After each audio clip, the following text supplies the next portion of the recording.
Hey family, welcome back to the channel. I have another explosive story for you today, one full of secrets, betrayal, and a whole lot of drama. But before we dive in, make sure you hit that subscribe button and turn on the notification bell so you never miss the tea. Are you ready? Let's get into it. The cashier at the grocery store looked at me with pity in her eyes, holding my debit card like it was a dirty tissue. "Ma'am, it says insufficient funds. Do you have another card?" The line behind me was growing. People were sighing, checking their watches. I felt the heat rise up my neck, burning my cheeks. "Try it again," I whispered, my voice trembling. "It's just $42.15. There has to be money in there." She swiped it again. Beep, declined. I looked down at the conveyor belt. Generic cereal, store brand bread, a rotisserie chicken that was 50% off because it was about to expire. This was my dinner. This was my life. "I'm sorry," I mumbled, pulling the chicken out of the bag. "Just take the chicken off and the milk. I'll just take the bread and eggs." I walked out of that store with a plastic bag weighing nothing, getting into my 2014 Toyota Corolla that made a rattling sound every time I turned the key. I sat in the parking lot and cried. My husband, Marcus, was currently at a business conference in Miami. He told me things were tight. He told me the real estate market was crashing. He told me we had to tighten our belts to survive. I believed him. I ate toast for dinner so he could keep up appearances. But I didn't know that while I was crying over a $5 chicken, he was eating steak and lobster. I drove home to our house, a place that used to feel like a sanctuary but now felt like a prison of debt. I walked inside and the silence hit me. Marcus wouldn't be back for 2 days. I heated up a scrambled egg for dinner, sitting at the kitchen island. I looked around. We hadn't bought new furniture in 6 years. My phone screen was cracked because I couldn't afford the $150 to fix it. I was the picture of a supportive, struggling wife. And Lord knows I had struggled. I thought back to 7 years ago when Marcus started his firm. He had nothing but a dream and $45,000 in student loan debt. I was the one working double shifts as a nurse. I was the one who took my entire inheritance from my grandmother, $32,000 exactly, and handed it to him to rent his first office space. I didn't buy a new dress for 3 years. I drove this rattling car so he could lease a Mercedes because image is everything in real estate. I paid his $650 monthly car note from my nursing salary while he made zero commission. I built him. I polished him. I made him the man he was. And how did he repay me? By putting me on a budget of $200 a week for groceries while he claimed the business was reinvesting all profits. That night, I couldn't sleep. The house felt cold. I decided to go into Marcus's home office to find the warranty for the toaster oven that had just quit working. I never went in there. He called it his war room. I started rummaging through the bottom drawer of his filing cabinet. Old receipts, tax papers, nothing. I pulled the drawer all the way out, trying to reach the back. That's when I saw it. A false bottom. The metal panel at the base of the drawer was slightly bent. My heart started hammering against my ribs. I knew I shouldn't touch it. I knew privacy was sacred, but my intuition was screaming louder than my manners. I pried the metal panel up with a letter opener. Underneath was a thick leather portfolio. I opened it. I expected to find maybe a stash of cash or maybe embarrassing photos. I didn't find that. I found a financial life I wasn't invited to. Inside was a credit card, heavy, black metal, an American Express Centurion card, the black card. The kind you need to spend hundreds of thousands of dollars just to be invited to have. Next to it were the statements. My hands shook so bad I almost dropped them. I looked at the dates. Last month, total balance due, $18,450. Minimum payment, paid in full. $18,000 in 1 month. I was denied for a $5 chicken, and he paid off an $18,000 bill without blinking. I scanned the charges. The Ritz-Carlton South Beach, $3,200. Prime 112 Steakhouse, $850. Gucci, $2,400. And then the recurring charges. Luxury Apartments Buckhead, rent, $3,500. Zelle transfer, Jasmine, $1,500. Jasmine. The name tasted like bile in my mouth. Jasmine was his assistant. The 24-year-old with the long weaves and the designer bags that I thought were fake, they weren't fake. I bought them. I sat on the floor of that office surrounded by the evidence of my own stupidity. He wasn't broke. The business wasn't failing. He was funneling the profits into a secret account and living a double life. He was stripping me of my dignity, making me beg for grocery money while he played sugar daddy to a girl younger than he could be his daughter. Rage is a funny thing. It doesn't always make you scream. It sometimes makes you go very, very quiet. I looked at the card again. I turned it over. I saw the customer service number, and I saw something else, a sticker on the back that said, "Additional cardholder services." I frowned. I remembered 5 years ago, when his credit was in the trash, I had added him to my credit cards to boost his score. He had begged me to sign some papers for the business, just for formalities, he said. I grabbed the phone. I dialed the number on the back of the card. "American Express, how can I help you?" the automated voice asked. I entered the card number. I entered Marcus's social security number. I knew it by heart. "Please verify your identity," the voice said. "Please state your mother's maiden name." I said it. Identity confirmed. I paused.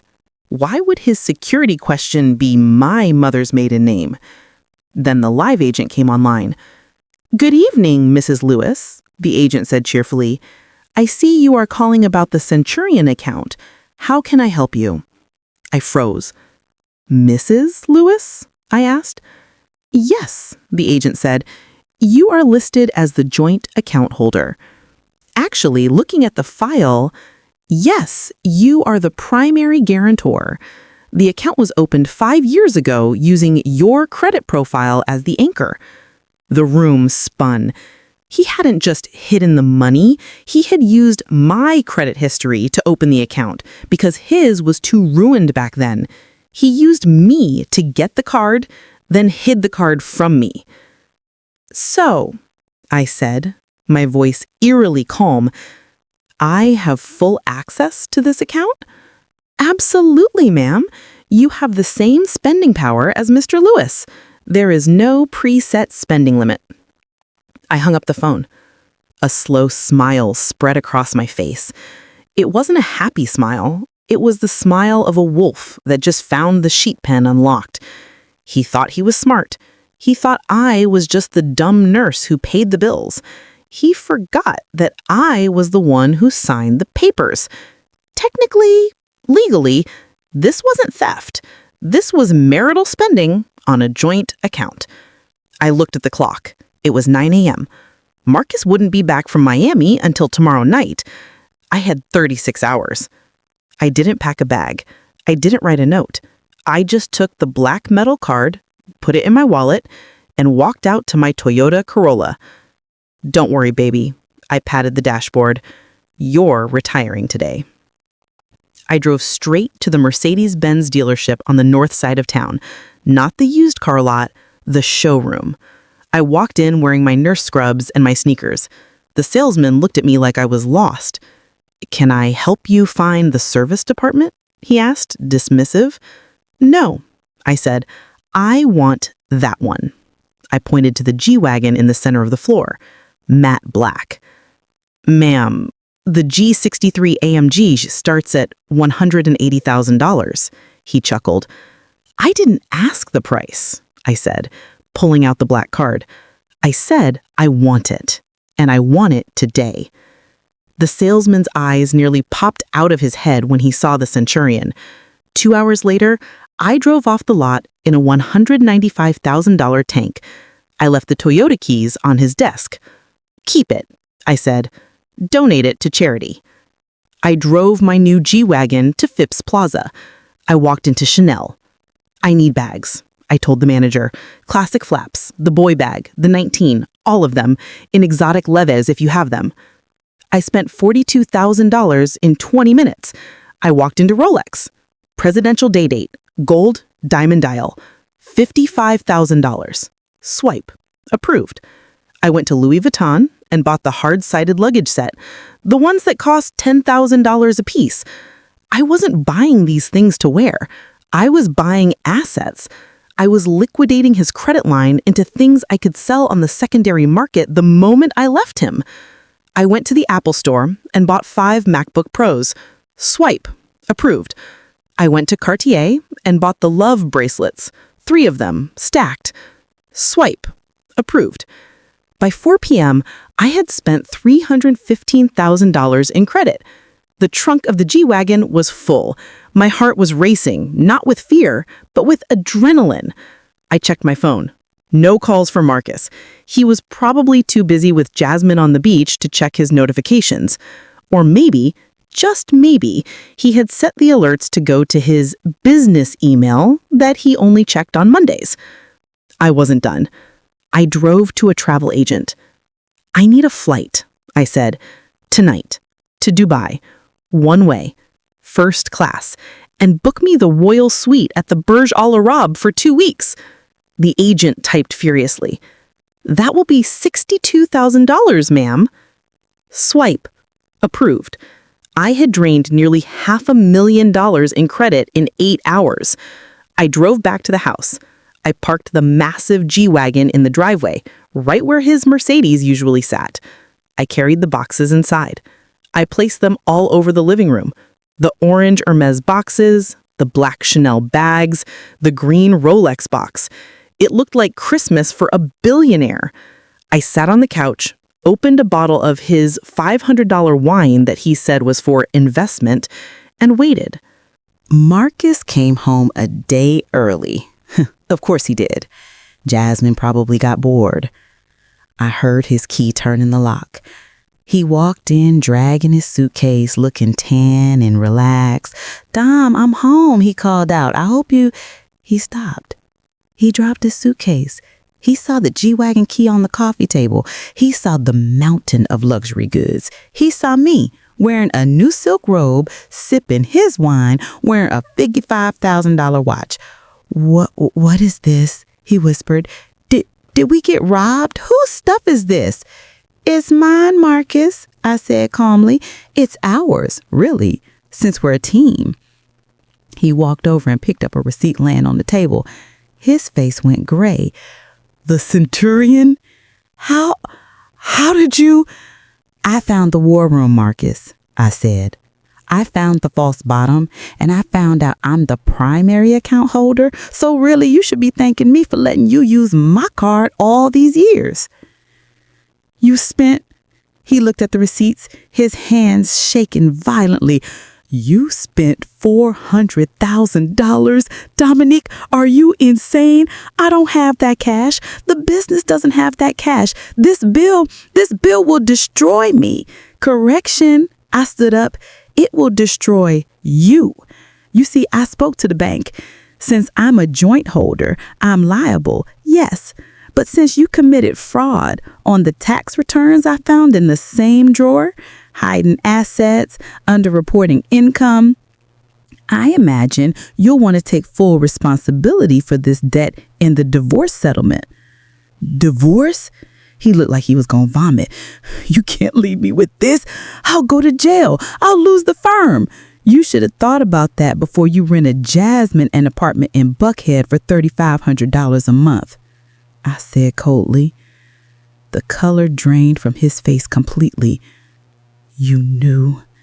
"I know everything, Marcus.